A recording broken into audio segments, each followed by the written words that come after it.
Hey guys, this is Toni and welcome to Action for Aging, where we are tackling life's most underestimated season, the mature season, with intentional action and a big dose of self-love.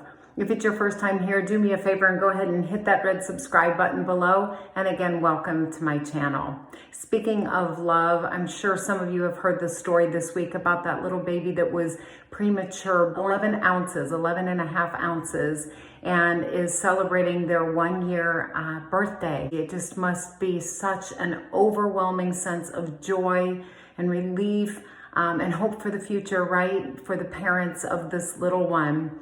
I'm going to share with you a story that, though not exactly like that, is similar. And at the end, we're going to talk about radical love. Also was married and had a little one, their first baby, and she was born at only 15 ounces. She was so fragile, and she was in the hospital, I believe, for 4 months.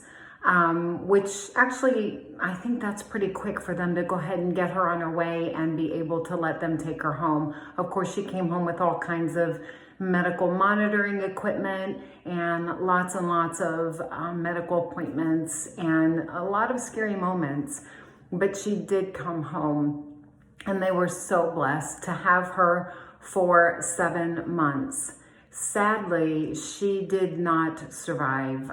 She eventually did pass away from complications related to how early she was born. The parents were devastated, to say the least, absolutely devastated. We were all so sad for them. Can't even begin to imagine what it must be like to watch your little one struggle, and you hope and you pray. And they seem like they're going to make it, right? And then she eventually lost that battle with all that weakness that came with being so early through no fault of her parents whatsoever. And she is home with the Lord. And they went on to have 2 more children, but they struggled. That strain and that pain of that experience, I can't imagine trying to process. Get beyond, to integrate into the life that you continue to live. That's huge. And it doesn't have a happy ending. Our friend about 5 years ago ended his life.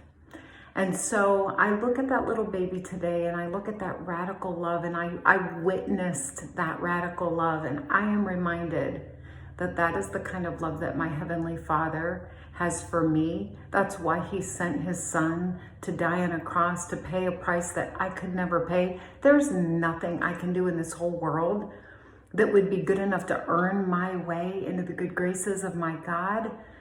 But the most beautiful thing is there's nothing that I can do to ever remove myself from His good grace. He loves me. He meets me right where I am, and He walks with me, and He's willing to grow me and change me every time I walk through a door that He opens, and every time that I align my ways with His will.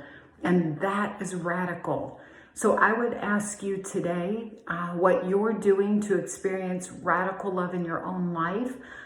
Maybe are you extending that to somebody else who desperately needs it? I think of my friend and how alone he must have felt. And we all loved him, and he had people in his life who loved him. But that place that he went to in his heart and mind, it was dark. Again, I will speak of that radical love that comes from the Father, that comes from God. He can penetrate that. He can go into those places with us. And I take some assurance in that for my friend, to know that he was never truly alone, even in his darkest moment. So let's just dwell on that today. Let's just recognize that we can be radically loved. I pray for each one of you that you know what that's like, and that you're able to reach inside of yourselves with all of the time and wisdom that we have at this point of our lives, and extend that to others who are in need. Thank you again for stopping by. Again, my name is Toni. I hope that you'll come back and visit me again soon. Okay, bye.